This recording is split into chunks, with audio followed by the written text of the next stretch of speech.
Mercedes Benz, land rover, Toyota किंवा अगदी Scorpio, Thar या गाड्यांची क्रेज नेत्यांनाही आहे. सदा गावाचा सरपंच झाला तरी तो थार इनोव्हा शिवाय फिरत नाही. नगराध्यक्ष, महापौर, आमदार, खासदारांची बातच न्यारी. पण थांबा, देशाच्या राजकारणात असाही एक खासदार होऊन गेला जो सायकलवर फिरायचा. आमदार सायकलवर फिरतोय ही बातमी आपण केली. नेवाशाचे आमदार कॉम्रेड वकीलराव लंके किंवा त्या काळातील बरेच आमदार मतदारसंघात सायकलवर फिरायचे. पण थेट दिल्लीत संसद भवनात सायकल घेऊन जाणारा एकमेव खासदारही आपल्या नगरचाच होता. होय, दिल्लीत खासदार भवनापासून संसद भवनापर्यंत स्वतःच्या सायकलवर जाणारे खासदार होते उत्तमचंद बोगावत, म्हणजेच नगरचे पहिले खासदार UR बोगावत. याच नेत्याचा किस्सा आज आपण पाहणार आहोत. नमस्कार, मी अद्वैता आणि आपण पाहत आहात नगरी राजकारणाचं परफेक्ट अनालिसिस. 15 ऑगस्ट 1947 ला देशाला स्वातंत्र्य मिळालं. त्यानंतर संसदेच्या पहिल्या सार्वत्रिक निवडणुका 1952 साली झाल्या. सुकुमार सेन पहिले मुख्य निवडणूक आयुक्त, त्यांच्या मार्गदर्शनाखाली या निवडणुका झाल्या. पहिल्या निवडणुका पूर्ण व्हायला तब्बल 4 महिने लागले. नगरमधून 2 खासदार निवडून गेले. उत्तरेतून काँग्रेसचे पंढरीनाथ कानवडे व दक्षिणेतून उत्तमचंद बोगावत हे नगरच्या इतिहासातले पहिले खासदार. पहिल्या निवडणुकीचे किस्सेही भारीच होते. त्या काळातील निरक्षरता जास्त होती. बहुतांश मतदारांना लिहिता वाचता येत नव्हतं.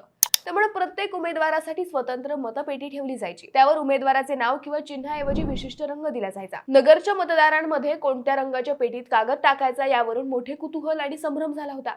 बोगावत हे काँग्रेसचे उमेदवार असले तरी त्यावेळी काँग्रेसचे चिन्ह होते बैलजोडी. ग्रामीण भागातील मतदारांना आकर्षित करण्यासाठी गावोगावी खऱ्या बैलजोड्या सजवून त्या फिरवल्या जायच्या. काँग्रेसच्या उमेदवारांसाठी असलेल्या मतपेट्यांवरही बैलजोडीचं चित्र होतं. बोगावत यांच्या विरोधात उभे होते कामगार किसान पक्षाचे ना सत्था, म्हणजेच भाई सत्था. या पहिल्या सार्वत्रिक निवडणुकीत कामगार किसान पक्षाचे चिन्ह होते सायकल. दोन्ही बाजूनी जोरदार प्रचार झाला. बोगावत यांच्या उमेदवारीचा किस्साही भारीच होता. बोगावत हे मूळचे पाथर्डी तालुक्यातील मिरीचे. आचार्य आनंद ऋषीजी महाराज आणि उत्तमचंद बोगावत हे बालपणीचे मित्र. मिरीच्या शाळेत ते 7वी पर्यंत एकत्र शिकले. पुढे त्या शाळेतील गुरुजींनी उत्तमचंद यांना शिक्षणासाठी नगरला पाठवलं, तर आनंद ऋषीजी यांना आध्यात्मिक शिक्षण घ्यायला सांगितल्याचं काही बातम्यांमध्ये म्हटलंय. नगरला आल्यावर बोगावत भाऊसाहेब फिरोदिया यांच्याकडे राहिले. तेथूनच मॅट्रिक पर्यंत शिक्षण पूर्ण केलं. वकील व्हायचं म्हणून ते मुंबईला गेले. हायकोर्ट प्लीडर ही पदवी घेऊन ते पुन्हा नगरला आले. भाऊसाहेब फिरोदिया यांनीच त्यांना राजकारणात आणलं. त्यावेळी महात्मा गांधींची देशभर क्रेज होती. बोगावतांवरही गांधीजींचा प्रभाव होता. मिठाच्या सत्याग्रहातही त्यांनी भाग घेतला. याच आंदोलनात त्यांना 4.5 वर्षांचा तुरुंगवासही झाला. तुरुंगातून बाहेर आल्यावर त्यांनी लोकल बोर्डाची व नगरच्या नगरपालिकेची निवडणूक लढवली. 1946 ते 1947 या साली ते नगराध्यक्षही झाले. त्यांचाच नगराध्यक्ष पदाच्या काळात पिंपळगाव माळवी तलावाचं काम पूर्ण झालं आणि नगरकरांना पाणी मिळालं. पुढे 1952च्या सार्वत्रिक निवडणुकीत काँग्रेसनं त्यांनाच उमेदवारी दिली. भाई सत्ता आणि उत्तमचंद बोगावत हे दोघेही नावाजलेले राजकारणी होते. त्यामुळे ही लढत तुल्यबळ झाली.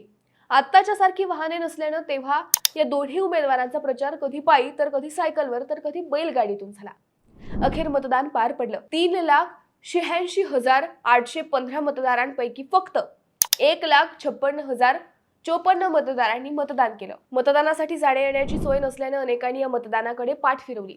मतदान केंद्र ही एखाद्या झाडाखाली, मंदिरात किंवा चावडीवर असायचं. मतदान झाल्यावर या सगळ्या मतपेट्या नगरला आणायलाही बरेच दिवस लागले. बैलगाडीतून सगळ्या मतदारसंघातून मतपेट्या नगरला जमा करण्यात आल्या. अखेर मतमोजणी होऊन निकाल जाहीर झाला. नौशेर वाणजी सत्ता यांना 67,239 मतं पडली, तर काँग्रेसच्या उत्तमचंद बोगावत यांना 88,815 मतं मिळाली. 21,676 मतांनी बोगावत निवडून आले. आता निवडून आल्यावर बोगावत यांना दिल्लीत जावं लागलं. तिथं त्यांना मिळालेल्या खोलीपासून संसद बरीच लांब होती. मग आता संसदेत जायचं म्हटल्यावर त्यांनी सायकल घेतली. याच सायकलवर ते सकाळी संसदेत जायचे. हा दिनक्रम तब्बल 5 वर्षे सुरू होता. आता दिल्लीकरांनाही या सायकलवर जाणाऱ्या खासदाराचं अप्रूप वाटलं. खासदार असूनही बोगावत यांनी हा साधेपणा जपला. डोक्यावर गांधी टोपी, अंगात पांढरा कुर्ता किंवा शेरवाणी आणि खाली धोतर घालून सायकलवर संसदेत जाणारा हा एकमेव खासदार होता. त्याच काळात नगर जिल्ह्यात भयंकर दुष्काळ पडला. 1952चा दुष्काळ चांगलाच गाजला होता. बोगावत यांनीही संसदेत हा मुद्दा उपस्थित केला. बोगावत यांच्या भाषणातील काही मुद्दे पंतप्रधान पंडित नेहरूंना खरे वाटेनात. झूठ मत बोलो असं स्वतः नेहरूंनी म्हटल्यावर बोगावत यांचा पारा चढला. त्यांनी आप मेरे साथ चलो असं पंतप्रधानांना सांगितलं. त्यानंतर नेहरू स्वतः नगर जिल्ह्यातील कर्जत जामखेडला आले. धान्य नव्हतं म्हणून तेथील नागरिक बरबड्याची भाकरी खात असल्याचं त्यांनी डोळ्यांनी पाहिलं. त्यानंतर लगेच दिल्लीला तार करून नगरला पुरेसं धान्य आणि कडबा पाठवण्यात आला. याच दुष्काळात अजून एक घटना घडली. एवढं होऊनही नगरकरांना धान्याची कमतरता जाणवू लागली. त्यानंतर स्वतः खासदार असलेल्या बोगावत यांनी नगरच्या रेल्वे पुलाजवळ असलेले सरकारी धान्य गोदाम फोडले होते. तेथील धान्य गरिबांना वाटून टाकलं. हा गुन्हाच होता. सरकारनं त्यांच्यावर खटला टाकला आणि अटकही केली. पहिल्याच निवडणुकीत मतदारांसाठी तुरुंगात जाणारा हा पहिलाच खासदार होता. त्यांच्या खासदारकीच्या पहिल्याच कारकिर्दीत मुळा कुकडी या धरणांचा प्रश्न मार्गी लागला. मुख्यमंत्री मोरारजी देसाई यांना त्यांनी ही धरणं करायलाच लावली. मतदारसंघातील अनेक कामे मार्गी लावली. परंतु तरीही दुसऱ्या लोकसभेच्या निवडणुकीत त्यांचा 24,000 मतांनी पराभव झाला. त्यावेळी अपक्ष र.के. खाडीलकर निवडून आले होते. त्यानंतर बोगावत यांनी सक्रिय राजकारणातून हळूहळू पाय काढून घेतला. त्यानंतर फक्त समाजकारण करायचं असं त्यांनी ठरवलं. सामाजिक कार्यात ते शेवटपर्यंत राहिले. मित्रांनो, तुम्हाला हा विषय कसा वाटला हे आम्हाला कमेंट करून नक्की कळवा.